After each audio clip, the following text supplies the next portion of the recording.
Hello everyone! For today's video, samahan niyo ako sa aking A Day in My Life as I take you through my day, share little moments, and create new memories with you.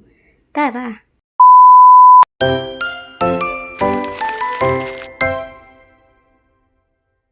So guys, kagigising ko nga lang sa part na yan, kitang-kita naman na humihikab pa ang babaeng iyan.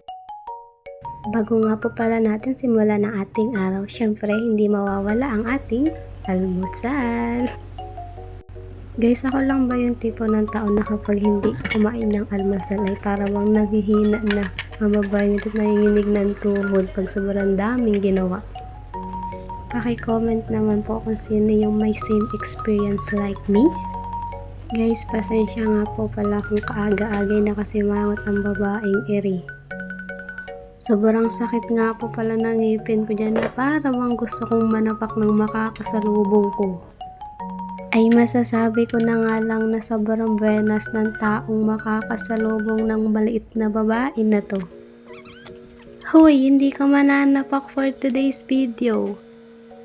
Kain nga po pala tayo. Ang ulam ko nga po pala dyan ay bislada tsaka putlong. Hindi ko po alam kung putlong talaga yan kasi sobrang tigas niya na para bang kakatapos lang ilagay sa ref, syempre. Uy kayo kung anong iniisip nyo. Guys, magluluto nga po pala tayo dyan ng inihaw na pork chop. Pork chop ining, pabulol-bulol ka na naman. Yan nga po pala yung ulamin namin ngayong tanghali. So guys, by the way, yung video pala na yan ay kahapon pa. Ngayon ko lang talaga siya na-edit kasi nga sobrang sakit ng ngipin ko. Na para bang may pakialam sa akin yung mga viewers ko. Huy!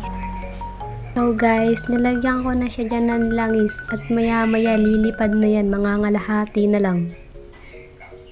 Girl, hindi yan manananggal, ha? Shoutout nga po pala kay Chang Robe Palseso. Thank you so much po sa panonood at pagko-comment sa mga videos ko. At syempre, sa mga followers ko, diba? Di naman pwedeng isang tao lang ang pasasalamatan natin. O, sinong natatakam dyan? Mainggit ka, Joke lang po. Sa may mga gustong makatikim, ano pong ginagawa nyo? Syempre, gumawa na rin kayo para craving satisfied. Di naman pwedeng ipa-deliver ko to sa inyo at baka pag dumating na sa inyo ay puro amag na So guys, yun lang po for today's video. Happy lunch po sa ating lahat. Love ya!